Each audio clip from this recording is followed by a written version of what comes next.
Youth Congress Kunnothuparamba മണ്ഡലം കമ്മിറ്റിയുടെ നേതൃത്വത്തിൽ വികസന സന്ദേശയാത്ര സംഘടിപ്പിച്ചു. ചെണ്ടയാട് നെല്ലങ്ങളിൽ നിന്നും ആരംഭിച്ച വികസന സന്ദേശയാത്ര ജാതിക്കൂട്ടത്തിൽ സമാപിച്ചു. മണ്ഡലം പ്രസിഡന്റ് ബിബിൻ കക്കോട്ടുവയലിന്റെ നേതൃത്വത്തിലാണ് സന്ദേശയാത്ര നടത്തിയത്. നൂറുകണക്കിന് പ്രവർത്തകർ യാത്രയിൽ പങ്കാളികളായി.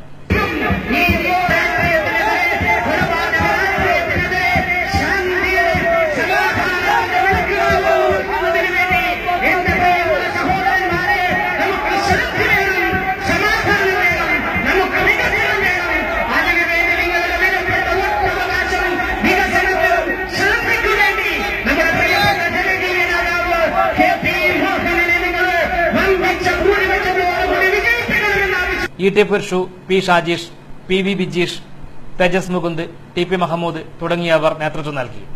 ജാതിക്കൂട്ടത്തിൽ നടന്ന സമാപന പൊതുയോഗം ഡി.സി. സെക്രട്ടറി ടി.സി. ജോസഫ് ഉദ്ഘാടനം ചെയ്തു.